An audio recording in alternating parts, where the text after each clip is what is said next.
Donc, on va commencer immédiatement avec les bases. Vous n'avez pas les bases. Dévolution en avant. Est-ce que on est prêt, on y va ? On y va. On y va. Donc les bases, ou alors on aurait pu appeler ça les hypothèses, nos hypothèses de travail. Donc première hypothèse, Trump a gagné les élections. On vous a mis rien que là, rien que sur cette hypothèse, on pourrait faire genre 5 lives qu'on va pas faire. Il y a énormément d'informations qu'on a publiées au fil du temps qui parlent de fraude électorale et tout ça, mais c'est pas le sujet aujourd'hui. Je vous ai mis juste un article qui confirme que Trump a eu 10 millions de votes de plus à sa deuxième élection qu'à la première. C'est juste, en fait, les gens, ils ont l'impression qu'on a mis sur 1.5 la vitesse. Ah d'accord, ok, d'accord, pardon. Non, pardon. moi j'ai cette impression parce que là, la diarrhée verbale, quoi. Ah, ok. Non mais t'as raison, j'ai souvent les remarques, Ça et tu allait fais trop bien de vite. me le dire, donc j'y pense. Donc ça, la première hypothèse, Trump a Tu gagné m'avais les dit que t'avais élections. arrêté la cocaïne. On va arrêter avec ces rumeurs de cocaïne, s'il vous plaît. De ma vie, je n'ai jamais pris de cocaïne. Donc 10 millions de votes de plus qu'il a eu à l'élection de 2020 que ce qu'il a eu en 2016, et pourtant il aurait perdu l'élection, ce qui est quand même très très bizarre. Donc on va pas rentrer, c'est pas le détail, mais en tout cas c'est une de nos hypothèses de base. Premièrement, il a gagné l'élection. Deuxième hypothèse. La deuxième hypothèse, c'est que les démocrates ont volé l'élection, et c'est la seule raison pour laquelle Biden est aujourd'hui le résident de la Maison Blanche. Donc là, je vous ai mis un petit dessin, hein, ça aussi encore, c'est pas le sujet. Je vous ai mis le petit dessin des courbes, là, vous vous souvenez, là, où on se rend compte que, hop, à 3 heures du matin, il y a un batch de 400 000 votes qui vient à 100% de scrutin pour Biden, 0% pour Trump, alors que c'est pas du tout la tendance qu'on avait observée jusque-là, et ce qui est très très bizarre. Troisième point, Trump savait que les élections allaient être volées. Donc là, je vous ai mis un tweet où il dit qu'il n'y a pas moyen que les mail-in ballot, les votes par correspondance, les scrutins par correspondance, il n'y a pas moyen que ça se passe bien. Et il y en a eu beaucoup d'études comme ça.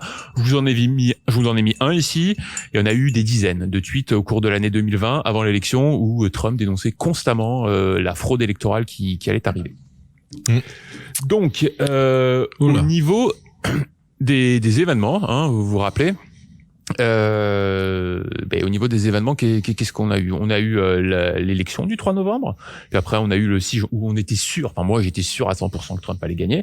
Ensuite on a eu le 6 janvier, le collège électoral, le vote du collège électoral, où j'étais sûr qu'il allait se passer un truc, que Pence allait faire quelque chose, et en fait il s'est effectivement passé un truc, c'est le fameuse insurrection du 6 janvier, gros sujet dont on parle pas aujourd'hui mais dont on parlera un petit peu plus tard. Et donc il s'est rien passé. Et le 20 janvier 2021, l'inauguration de Biden, où on était sûr qu'il allait se passer quelque chose, on avait même fait une émission spéciale là-dessus, et il ne s'est rien passé. Enfin, c'est-à-dire que Trump n'a pas repris le pouvoir dans une espèce de twist que tout le monde attendait mais qui n'est pas arrivé. Donc voilà, devant ça, à un moment donné, il y a eu quand même une grosse phase de doute, et cette grosse phase de doute qui est, mais alors qu'est-ce que c'est le plan ? Est-ce qu'on n'a rien compris ou quoi ? Et en fait, cette phase de doute, dans les mois qui sont passés, mais ce doute a été pas mal écarté avec un certain nombre d'éléments de qu'est-ce qui se passe vraiment dans les coulisses en ce moment depuis janvier 2021, et c'est de ça dont on parle aujourd'hui. Donc on commence avec cet article de Newsweek qu'on vous a fait traduire. Donc vous avez le lien en bas là, les décodeurs machin là, le lien hypertexte qui vous renverra vers la version traduite. Mais donc c'est un article de Newsweek qui nous dit quoi ? Qui nous dit, en juillet 2016, Barack Obama a signé la directive présidentielle classée 40 sur la politique de continuité nationale, établissant les fonctions essentielles que les agences gouvernementales ont été chargées de protéger et de conserver. Afin de préserver la règle constitutionnelle, les agences ont reçu l'ordre de disposer non seulement d'une ligne de succession, mais aussi d'une ligne de dévolution, une chaîne de duplication d'individus cachés, en dehors de Washington, disponible en cas d'urgence catastrophique. Les plans de dévolution sont si secrets que selon ces plans extraordinaires, la dévolution pourrait contourner les dispositions constitutionnelles normales pour la succession du gouvernement, et les commandants militaires pourraient être placés en situation de contrôle dans toute l'Amérique. Donc rien que là, il y a déjà beaucoup de choses qui sont dites. Obama a mis en place des règles, un processus de continuité de gouvernement. En gros, si jamais le gouvernement ne peut plus fonctionner dans une... Alors j'ai dit Obama, mais en fait on verra un peu plus tard que ça a commencé bien avant Obama. Mais Obama a à pousser un petit peu ce système. Si jamais, par exemple, tout le gouvernement est disparaît parce qu'une bombe atomique tombe sur Washington ou quelque chose comme ça, qu'est-ce qui se passe en termes de gouvernement aux États-Unis? Donc, il y a plusieurs processus qui se mettent en place. Un de ces processus s'appelle la dévolution, et ça consiste à prendre des gens cachés, on ne sait pas qui sont ces gens, qui vont chaque personne va avoir une petite responsabilité dans le gouvernement. Et voilà, ce ne sont pas les personnes normales qui vont s'assurer de ces responsabilités, mais c'est cette espèce de gouvernement caché. Donc voilà, c'est un processus qui est complètement légal et complètement constitutionnel. Donc c'est ça qu'il faut tirer de cet article-là, et aussi que la dévolution existe, parce que Newsweek est un magazine mainstream, et dans cette enquête ils ont fait un travail de qualité. Ils justifient que la dévolution est un processus qui existe. Donc il faut bien comprendre un truc, c'est que si Trump était au courant du vol de l'élection, c'est de son devoir en tant que président de faire quelque chose contre ça. Si jamais il a laissé Biden rentrer au pouvoir sachant qu'il avait triché, il a pas fait son devoir de président. Et connaissant la personnalité de Trump, c'est pas trop le genre du bonhomme. Donc voilà. Donc ça c'est bien. On peut passer au troisième slide. Donc voilà, qu'est-ce que c'est la dévolution? On l'a dit, ça a été mis en place par le général Eisenhower, et en cas de catastrophe majeure, c'est ça qui est mis en place. Donc, un article qui confirme cette théorie, parce que pour l'instant on est au stade de la théorie. C'est un article qui est paru dans Newsweek en 2020. Non, c'est pas ça. Pardon, excusez-moi, je suis un petit peu perdu dans mes notes. Mais bon, voilà, en fait, il y a cet article.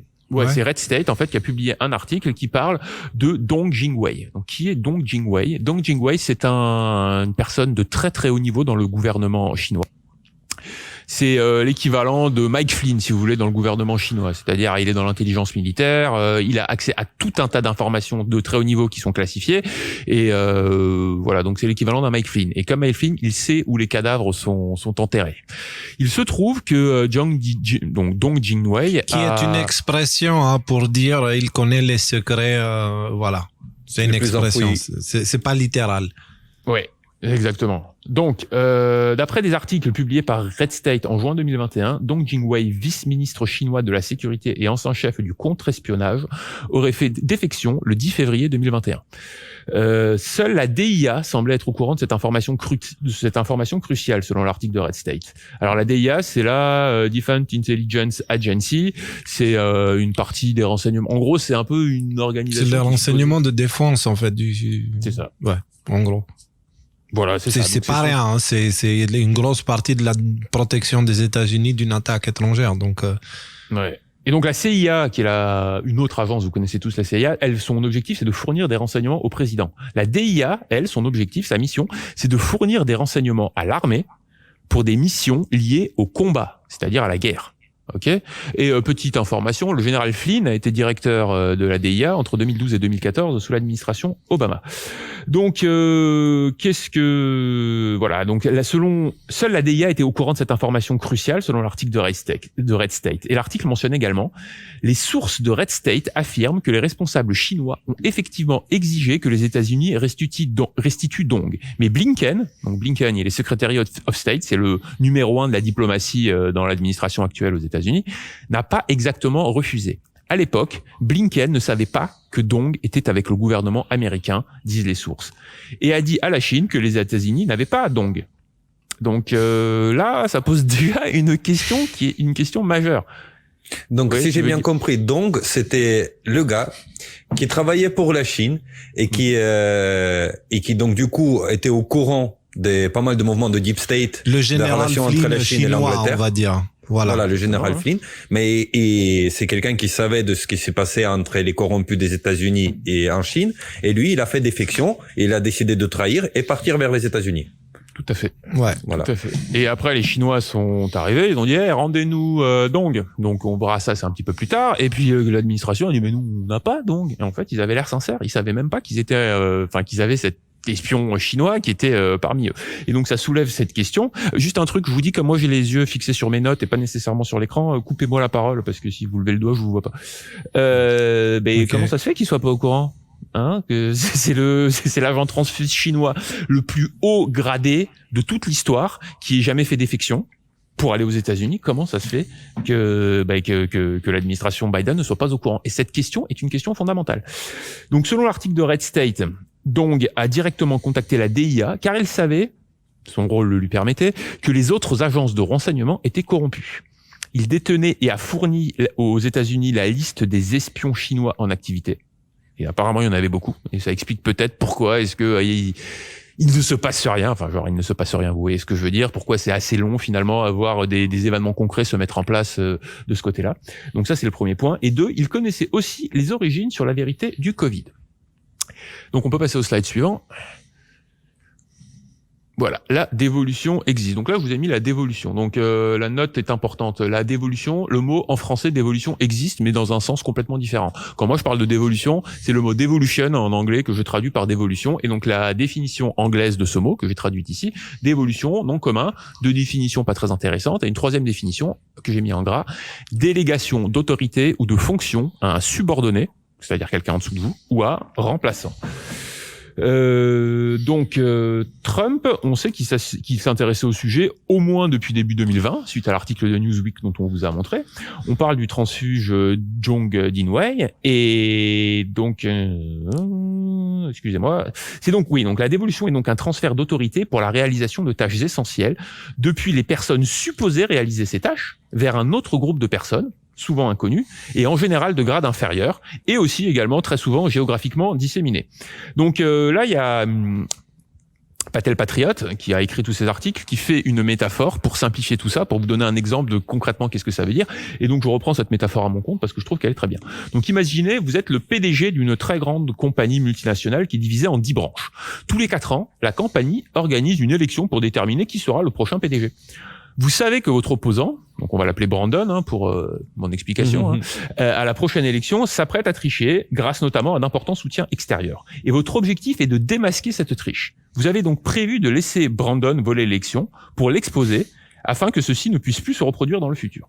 Avant de le laisser prendre momentanément les commandes de l'entreprise, donc voilà, Brandon il arrive, il truque l'élection, il gagne l'élection en ayant triché, et on le laisse prendre le pouvoir. Donc avant qu'il prenne le pouvoir, vous avez l'intention de l'exposer, mais vous n'avez pas envie que Brandon, qui maintenant a supposément les pleins pouvoirs, puisse couler l'entreprise. Donc vous allez voir les 10 chefs des 10 branches de l'entreprise, qui sont vos collaborateurs et vos alliés, et vous leur expliquez que leur seul job, à partir d'aujourd'hui, est d'empêcher Brandon de tout détruire dans la branche, tout en quand même lui donnant l'impression lui donnant l'illusion qu'il est sous contrôle.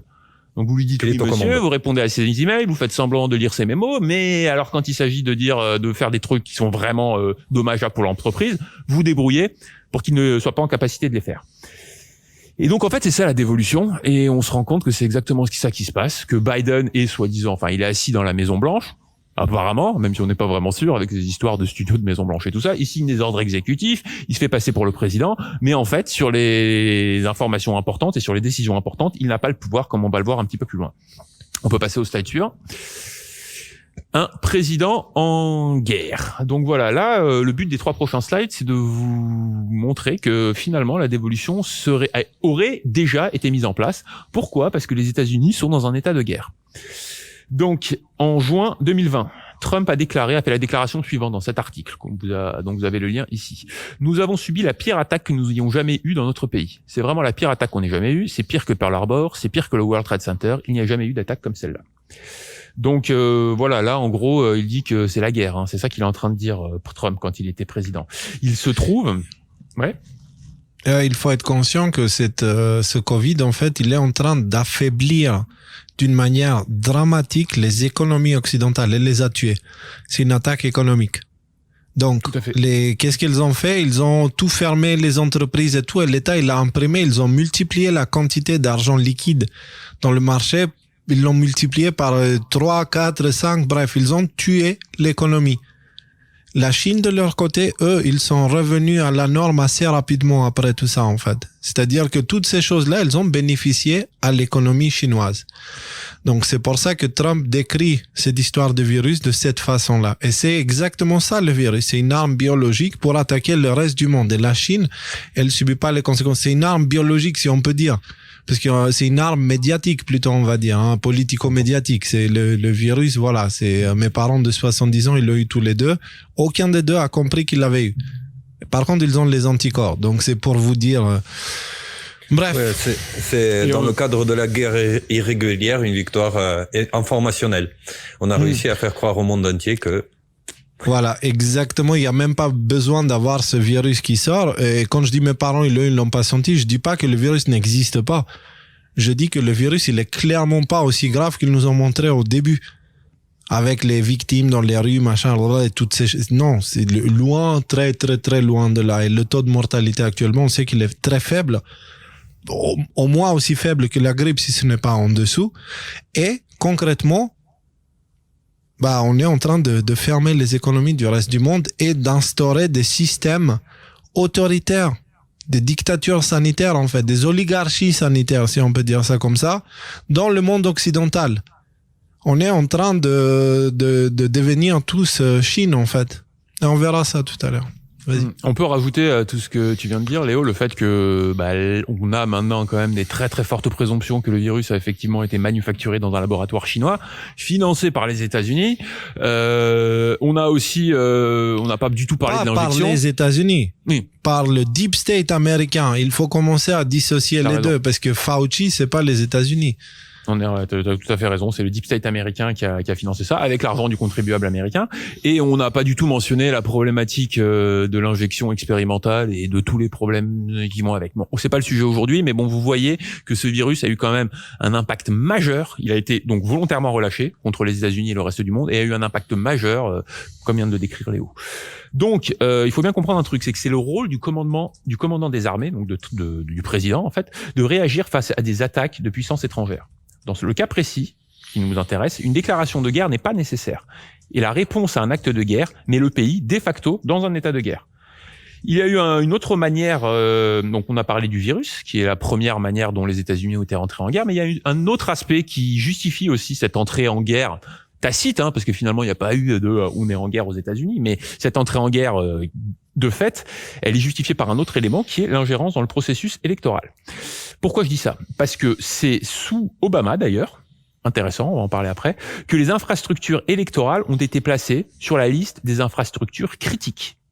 Okay ? Avant, les infrastructures électorales n'étaient pas dans la liste des infrastructures critiques. Obama les a placées quelques jours avant de quitter son administration et de laisser le fauteuil à Trump. Il a placé les infrastructures électorales dans la liste des infrastructures critiques. Donc moi, je réfléchis, pourquoi est-ce qu'Obama aurait fait ça ? À mon avis, ils avaient accepté l'idée qu'ils avaient perdu le premier mandat.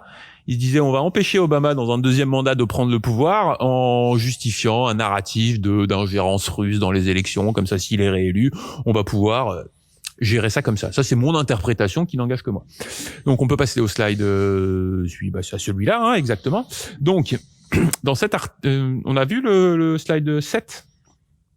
Voilà, c'est celui-là. Donc, voilà, c'est ce que je viens de dire. Donc, effectivement, on peut passer au slide suivant. Lui, c'est le général Nakasone.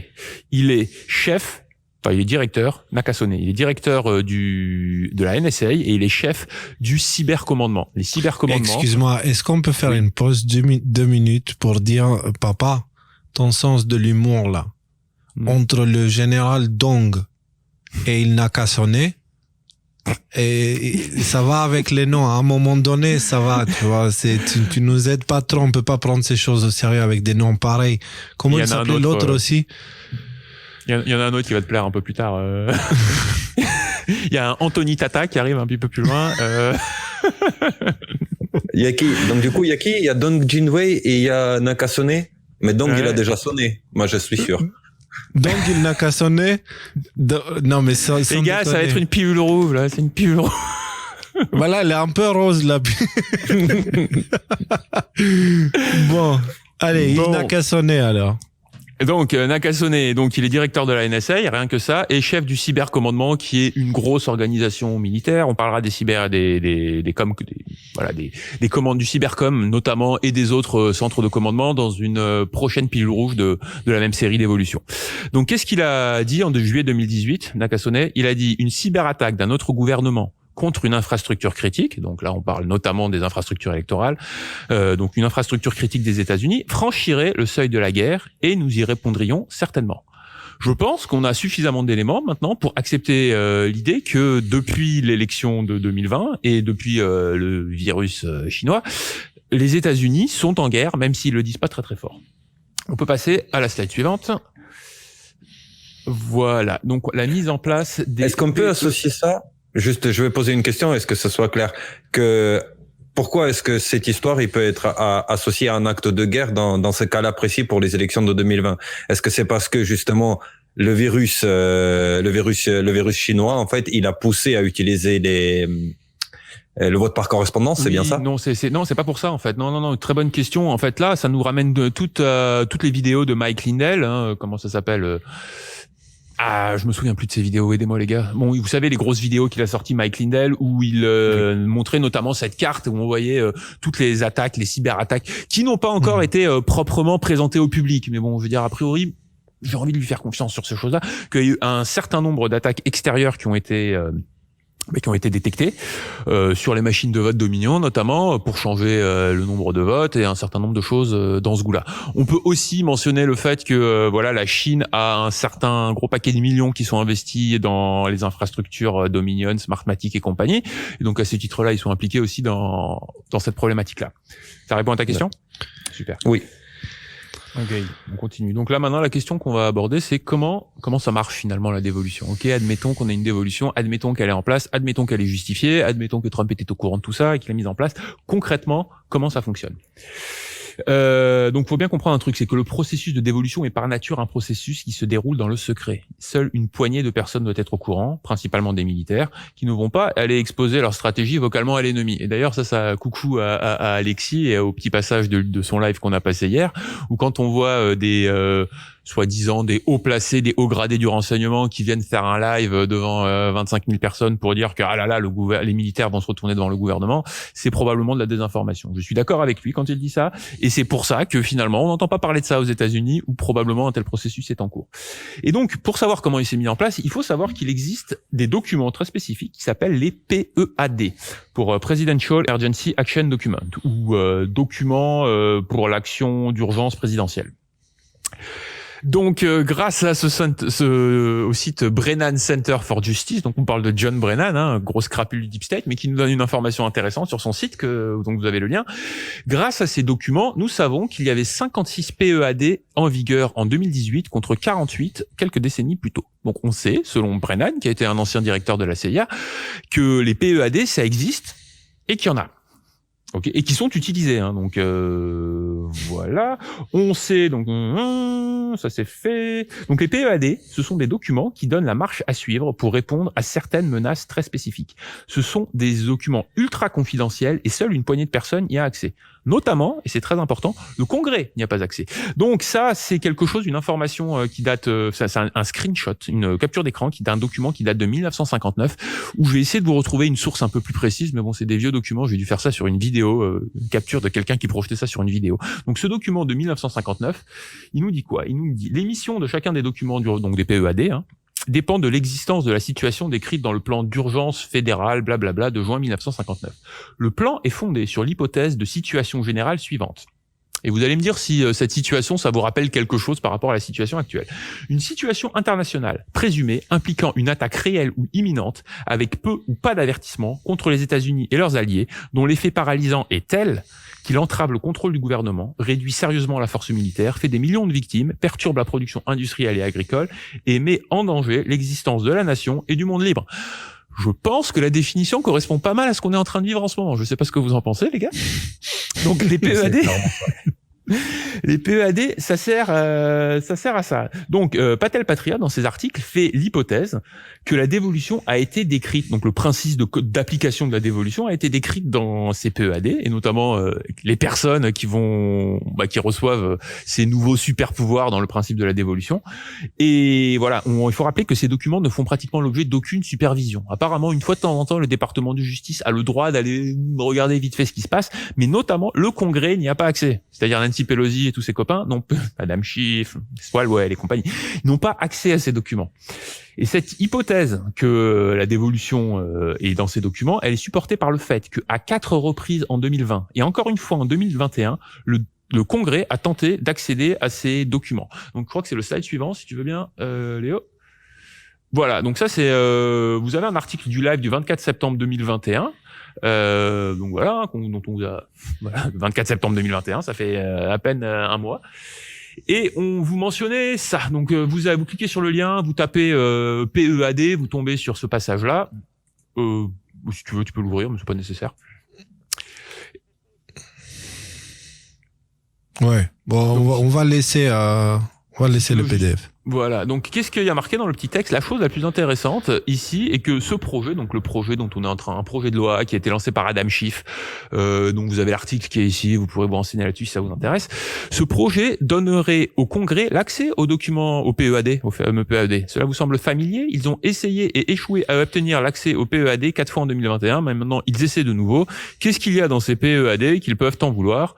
Et donc voilà, c'était toujours Patel Patriote qui nous disait qu'il pense que ces documents ont été utilisés pour initier la dévolution. Donc on vous met un petit peu ces différents liens pour vous montrer que c'est pas quelque chose qu'on découvre à peine. Ça fait un petit moment qu'on vous donne pas mal d'informations sur la dévolution et on essaie de rassembler un petit peu une partie de ces informations pertinentes pour vous dire que ça fait un moment que chez les décodeurs on est sur le coup. Là aujourd'hui on fait cette espèce de gros résumé. Donc voilà, on peut continuer. Donc oui, alors aussi, il est fort possible que les multiples et très larges demandes de déclassification exigées récemment par le Congrès, donc ça c'est ce dont on parlait tout à l'heure Léo, toi et moi, dans le cadre de l'enquête du 6 janvier, cherchent à mettre la main sur le contenu des CPEAD. Donc il se trouve que dans un live, il y a pas très longtemps, Léo, si tu veux afficher là ce qu'on a trouvé tout à l'heure, on vous a parlé de cet article où Trump finalement portait plainte contre le gouvernement, parce que dans le cadre de l'enquête sur le 6 janvier qui a lieu actuellement et qui est menée par le Congrès américain, ils ont demandé une énorme quantité ils ont tout demandé. Ils ont dit, on veut avoir tous les documents, finalement, pratiquement, où il y a marqué le nom Trump dedans, on veut y avoir accès, quel que soit le niveau de confidentialité de ces documents. Donc Trump a dit non, il n'y a pas moyen que je vous donne ça. Puis là, on est dans une espèce de bataille légale, on va voir ce que ça donne. Mais on se demande s'ils sont pas en train d'essayer de vraiment de récupérer. En gros, ils sentent qu'il y a un truc qui pue dans ces PEAD, ils sentent que ça va leur tomber sur le coin de la tronche dans pas longtemps, et par tous les moyens, ils essaient d'avoir accès à cette information. Est-ce que vous pensez qu'ils auront accès à cette information? Non, ils n'auront pas accès à cette information. Excuse-moi, Nico, vas-y. Donc moi j'essaie de résumer un peu par petit chapitre. Donc là, on a fait la présentation de ce qu'est une dévolution. Une dévolution, c'est une forme de continuité de gouvernance après que on n'est plus officiellement, on va dire aux yeux de tous, gouvernants. C'est juste on place les gens en fait à gauche, à droite, etc. pour qu'ils continuent à faire fonctionner l'État. Et là, il y a aussi, on a énormément d'éléments qui ont été présentés, comme quoi les élus, donc le Congrès et le Sénat ne sont pas forcément au courant et aimeraient savoir ce qui se passe vis-à-vis de ça, parce qu'il y a quelque chose qui leur a mis la puce à l'oreille, comme quoi l'activité, on va dire, exécutive du gouvernement ne se passe plus tout à fait de la même manière. À mon avis, ils sont complètement au courant qu'ils ont pas le pouvoir. Là. Alors par contre, tu dis aussi un truc intéressant, parce que du coup, j'ai oublié de préciser quelque chose. Faut pas s'imaginer qu'on a le gouvernement officiel puis le gouvernement de dévolution où ils se connaissent, ils sont tous dans une place. Dans ma compréhension des choses, les gens qui font partie de la dévolution ne connaissent pas les autres personnes qui font partie de la dévolution. C'est un des aspects de la dévolution, c'est que cette dévolution de pouvoir, en quelque sorte, est extrêmement compartimentée, justement pour garder le secret de tout ça. Donc à lui, il sait que lui il a cette tâche-là spécifique, l'autre il sait qu'il a cette tâche-là spécifique.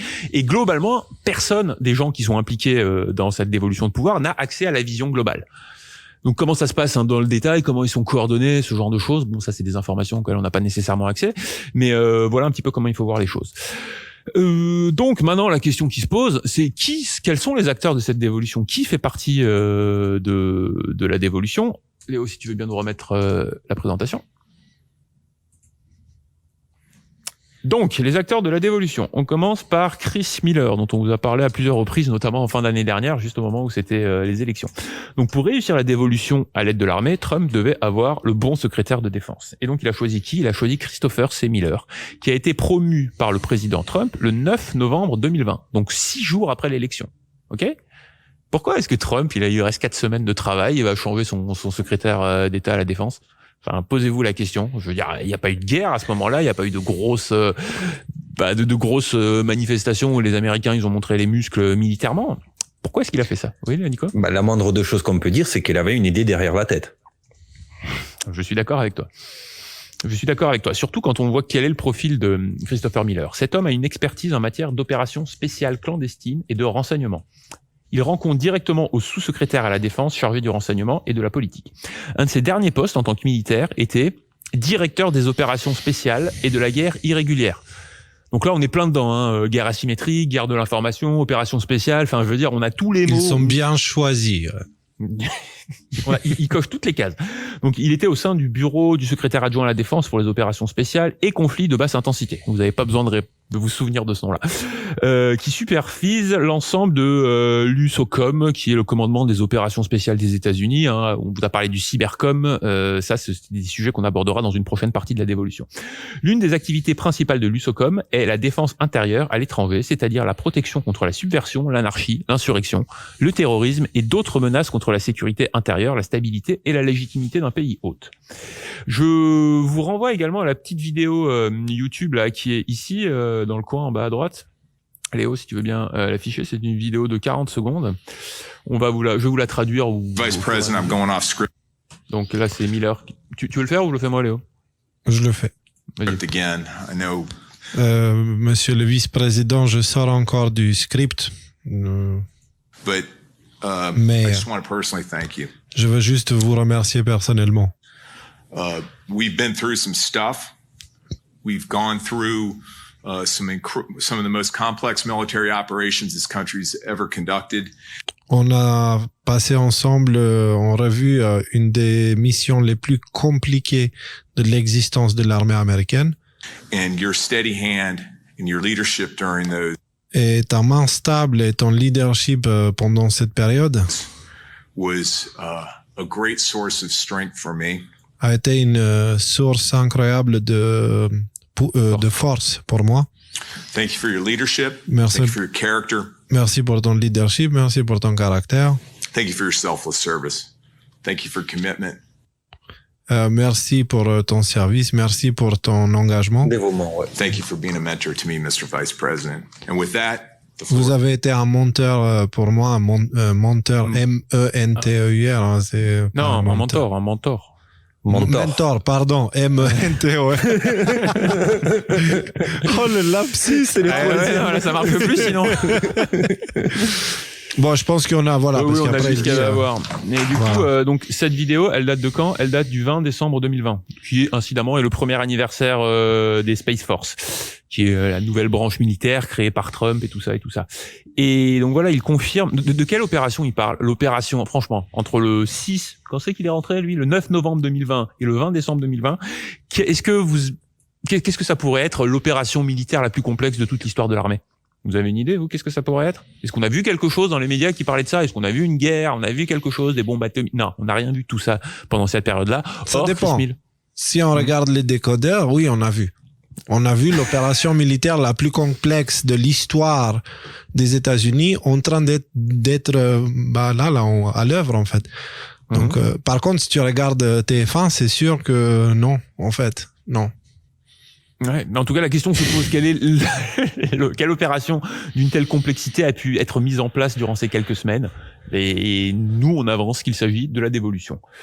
Donc, dès sa nomination, Miller et Trump engagent une série de promotions et de déplacements de personnel responsables au sein du ministère de la Défense et du Pentagone. Ces changements sont qualifiés par certains d'inhabituels et méritent d'être regardés de près. Donc, on peut passer au slide suivant. Donc, en fait, juste avant que Trump y parte, ce qui était prévu de partir, en plus, c'est quelque chose qui dit il compte pas garder la présidence à la Maison Blanche, quoi. Et du coup, qu'est-ce que je voulais dire? Oui, je voulais dire un truc important, mais je me suis perdu dans ma propre pensée, c'est incroyable. Ça m'arrive souvent, ça, ne t'inquiète pas pour ça. Mais en gros, oui, il quitte la Maison Blanche. Derrière, il reste chef d'un gouvernement fantôme. Ça fait plusieurs fois aussi qu'on parle du gouvernement fantôme. Donc, il prenait des dispositions afin de placer les pièces, les petits pions à gauche et à droite dans l'organigramme, en fait, des services secrets et gouvernementaux des États-Unis, afin de soit d'empêcher le bon fonctionnement de la prochaine administration, soit plutôt de continuer le fonctionnement de cette administration, du moins de la logique de cette administration. Ben là, les gens dont on parle, c'est ceux qui ont aidé à la mise en place de ce que tu viens de dire. Mais par contre, ce sont pas nécessairement, à mon avis, ce ne sont pas eux les gens qui prennent qui reçoivent le pouvoir dans le processus de dévolution. Oui, bien sûr, pas du tout. Et donc ce là, sont des administrateurs. On en a parlé déjà de lui, c'est Anthony Tata, qui a été nommé le 20 novembre 2020 au poste de sous-secrétaire à la Défense pour la politique, qui a entre autres la responsabilité de mettre en œuvre la politique, dont la continuité du gouvernement, la continuité du ministère de la Défense et de superviser la continuité du gouvernement et des opérations. Donc avec des abréviations qui vont derrière. Incidemment, Tata est aussi l'auteur en 2019 2019 d'un livre qui s'appelle Double Crossfire et un thriller dont le sujet est un complot brillamment conçu et brutalement exécuté pour renverser notre gouvernement de l'intérieur. Le hasard comme par hasard. Le gouvernement américain, en l'occurrence. Il aurait pu écrire un livre, je sais pas moi, les meilleures recettes de cuisine de ma grand-mère ou quelque chose comme ça. Il a écrit ça. Donc peut-être qu'il y a quelque chose à dire. Moi, j'ai qu'une chose à dire. Tata n'a qu'à sonner. Dong. Hakuna Matata. Ok. Puisqu'on est là-dedans, il faut savoir aussi que dong, c'est un mot en anglais pour dire zizi, si vous voulez. Voilà. Ouais. Faut le savoir aussi. Mais vous voulez continuer à renchérir là-dessus. Et Rudy, moi, je suis désolé, j'ai Niklaus Fernandsson qui dit, mon petit Rudy, peux-tu essayer de rester devant ton putain de micro? Le son varie selon ta position. Merci. Enfin, le putain, c'est moi qui l'ai ajouté, mais oui. Parce qu'en fait, tu me disais tout à l'heure de le faire. Ouais, quand tu es attentif. Quand t'es pas attentif, tu fais ça, en fait. D'accord. Je vais être attentif. Non, parce que là, je suis focalisé sur parler lentement. Vous me demandez de faire deux choses en même temps, c'est impossible. Oh mon Dieu. Okay. Parler lentement devant le micro, waouh. Moi, je pense qu'à Rudy, il faut un assistant qui aurait la perche, tu sais. Voilà, ça c'est bien ça, ok. Bon, on peut passer au slide suivant, si vous. Il va y avoir du montage dans cette pilule rouge, hein, tu le sais. Hein, on va pas pouvoir te garder. Là, c'est un dongru.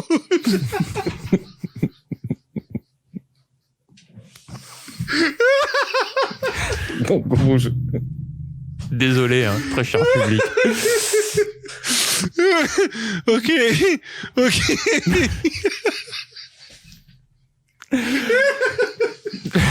Prenons notre mal en patience. Évacuons. Ah, vas-y, scroll le slide s'il te plaît, puis coupe-toi et puis après reviens. Ok, donc autre élément important de la dévolution, Kash Patel, Kashia Patel de son nom complet. Donc il a été... Va avec les noms, putain. Il y a pas moyen d'avoir des noms. Non. C'est quoi ça? C'est codifié. Il y a qu'à sonner, Patel, Dong. C'est une opération secrète, mais ça va, arrête de rigoler. Non mais vraiment, ils ont fait un effort avec les noms. C'est pas possible. Ils ont fait exprès. Ils ont fait exprès. Il y en a un autre juste après qui va encore te plaire. Je suis sûr qu'il va te faire marrer, mais bon, je te laisse la surprise.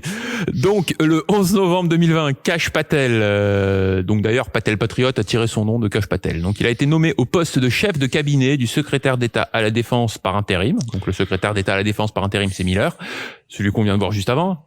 C'est un ancien avocat, il a aidé à la révélation de la corruption du Parti démocrate à travers le Spygate et du scandale des Biden en Ukraine. Auprès de Miller, on pense, il est très très probable qu'il ait été impliqué dans la planification des opérations de mise en place de la dévolution. Effectivement, Miller arrive en poste, il a quelques semaines pour faire l'opération la plus complexe, il n'a pas dû faire grand chose d'autre que mettre en place la dévolution, et son bras droit, en l'occurrence Patel, a certainement aidé. C'est aussi lui, et ça c'est important, qui a été en charge de diriger la coordination du ministère de la Défense auprès de l'équipe de transition de Biden après le 20 janvier 2021. Et donc là, en gros, c'est lui qui devait donner les informations militaires classifiées à l'administration suivante. Et je ne sais pas si vous vous rappelez, on passe au slide suivant. On a eu à cette époque-là, en janvier 2021, des articles comme celui de Politico ici, qui est à l'écran, hein, qui nous dit que l'effort d'obstruction de l'équipe Biden est sans précédent dans les transitions présidentielles modernes et entravera la nouvelle administration sur des questions de sécurité, des questions clés de sécurité nationale. Donc c'est exactement ce qu'on est en train de vous dire que Politico vous décrit. C'est-à-dire que quelqu'un qui était supposé donner des informations à l'administration suivante, des informations militaires classifiées, a fait preuve de très mauvaise volonté. Il a pas tout donné, il a donné seulement ce qui l'intéressait, il a fait preuve d'obstruction et tout ça. Cette personne-là, c'est qui? C'est Kash Patel, qu'on vient de voir ici. Il a pas donné toutes les clés de la boutique. Et donc ça repensait un petit peu à la métaphore de tout à l'heure là sur Brandon là qui prend le pouvoir dans l'entreprise. Est-ce que vous allez donner tous les secrets de la boutique à Brandon ou les choses vraiment sensibles vous allez les garder pour vous? Bon c'est ce qu'a fait Patel ici. Ouais Nico. Donc du coup en fait ça me rappelle cette histoire où le département de la défense en fait est refusé de communiquer certaines choses à la nouvelle administration Biden. Ça a commencé encore avant janvier, en décembre. Et on commençait à en parler que, comme quoi, oui, en fait, déjà, depuis un bon moment, ils auraient dû nous transmettre les informations stratégiques sur les opérations extérieures. Alors c'est exactement ça. Après pour la date, est-ce que c'est janvier, décembre, ça je te fais confiance parce que moi je... Non mais je me rappelle, il y a eu une polémique qui a duré un très très bon moment comme ça, comme quoi l'administration Biden n'arrivait pas à avoir les données des opérations qui se déroulent globalement, que ce soit aux États-Unis qui sont en train de se dérouler ou qui vont se dérouler. Oui, c'est exactement de ça dont on est en train de parler. On peut passer au slide suivant. Attendez. Oui, alors là, David Nordquist. Alors lui, il a un nom qui ne fait pas marrer Léo en tout cas, mais il a un regard intéressant aussi. Non, mais t'as pas le droit. Tu veux zoomer ? C'est sa photo, c'est pas ma faute, les gars. Donc, c'est un reflet. Il a été nominé. On aurait dû tourner ça le 31 octobre, les gars, avec une tête comme ça. C'est pas très gentil, c'est un patriote, il fait le bon. On vient de se foutre de la gueule de mon accent et d'avoir des commentaires par rapport à ça. Ça va, j'ai le droit aussi d'être un peu. J'ai le droit, merde. Ok. Donc, il a été nommé le 31 juillet 2020 au poste de secrétaire adjoint à la Défense en charge des opérations quotidiennes et du budget du ministère de la Défense, dans lequel il a occupé des postes clés et qu'il connaît parfaitement de l'intérieur, en particulier ses finances. Donc, ce serait la personne parfaite pour financer des opérations spéciales incognito avec des budgets, des shadow budgets, des trucs cachés dans des enveloppes dont on sait pas à quoi ça sert. Voilà, c'est une des personnes qui a aussi été impliquée là-dedans sur la partie financière. Et je crois que c'est le dernier après qui nous reste. Ezra Cohen-Watnick. Non ? Ça va. Rien ? Ok. À chaque fois. Donc, il a été nommé le 11 novembre 2020 au poste de sous-secrétaire à la Défense pour le renseignement. Donc, c'est le poste civil le plus haut placé du Pentagone, tout en continuant en même temps à occuper le poste de secrétaire adjoint à la Défense par intérim, donc c'était le poste de Chris Miller avant qu'il soit promu, pour les opérations spéciales et les conflits de basse intensité. La DIA lui rend compte directement. C'est qui la DIA ? C'est ceux qui ont récupéré Dong Jingwei, qui a toutes les informations sur tous les espions chinois, sur qui c'est qui a fait le Covid et tout ça. Donc en gros, Dong Jingwei est allé directement chez Ezra Cohen-Watnick, qui répond directement au président. Et voilà. Ok, on va y continuer un petit peu là-dessus. Donc, il connaît bien toutes les agences traitant de sécurité nationale et de défense. Il a également été nommé par Trump pour présider le Conseil pour la déclassification d'intérêt public en décembre 2020. Donc, si jamais vous voulez déclassifier des documents et que vous voulez être sûr que les documents sensibles ne restent pas dans un tiroir, vous mettez un homme à vous. Et l'homme à lui que Trump a mis, c'est Ezra Cohen-Watnick. D'ailleurs, alors attends. Ah, du coup, oui, non, ça, je l'ai perdu, ça, parce qu'à un moment donné, mes notes, elles ont craché, et du coup, il y a 2 drops, en fait, qui parlent de Ezra Cohen-Watnick et de Kash Patel. Il y a que leur nom. À un moment donné, il y a un drop, je crois qu'il y en a un, c'est le 1481, et l'autre, c'est je sais plus quoi, vous trouverez, vous tapez les noms, et vous verrez les noms. Il y en a un, il y a juste marqué Ezra Cohen-Watnick. C'est 2 drops de 2018, Et un autre où il y a marqué Kash Patel, un nom à se rappeler. Donc, j'ai l'impression qu'en 2018, donc bien avant toute la mise en place de la dévolution qu'on voit être mise en place en novembre 2020, Q nous apportait déjà un certain nombre d'éclairages sur les personnes qu'il fallait suivre. Et donc, on se rend compte que ces personnes ont effectivement pris un rôle tout à fait particulier dans la suite des événements dont Q nous parle, c'est-à-dire le plan et compagnie, quoi. Donc voilà à peu près ce que j'avais à vous dire. On a fait tenir ça en moins d'1 heure, donc c'est quand même super intéressant. Donc en résumé, si on veut donner une conclusion pour boucler un petit peu tout ça, Trump nomme Miller secrétaire à la Défense par intérim, donc c'est-à-dire responsable de tous les aspects militaires du pays. Et à eux deux, ils se livrent en novembre 2020, juste après l'élection, à un jeu de chaises musicales pour placer jusqu'à janvier 2021 des personnes clés à des postes clés. Donc Anthony Tata en position d'organiser la continuité du ministère de la Défense, David Nordquist en position de financier secrètement en position de financier qui va secrètement financer des opérations spéciales, Kash Patel en position de planifier des opérations spéciales et Ezra Cohen-Watnick en position de recueillir tous les rapports de la DIA qui traitent du renseignement lié aux missions de combat, c'est-à-dire à la guerre. Dans cette guerre non déclarée, dans cette guerre silencieuse dans laquelle on est. En gros, tous les ingrédients pour le déplacement clandestin du gouvernement par les militaires sous l'égide de Trump, c'est-à-dire la mise en place de la dévolution en temps de guerre silencieuse. Comme toujours, depuis le début, c'est de la guerre silencieuse. Qui fait qu'il y a des bateaux qui sont bloqués dans le port et que il n'y a aucune autre explication que celle tous les pays qui ont participé dans la fraude électorale, il n'y a plus de commerce avec eux. C'est une explication. En fait, si vous prenez là ce qu'on vient de vous dire, parce que là, on a fait qu'une partie, hein. On a fait qu'une partie, on est d'accord, Rudy, c'est la première partie. On a fait à peu près un quart de toute la masse dont on va traiter dans les prochains lives, ouais.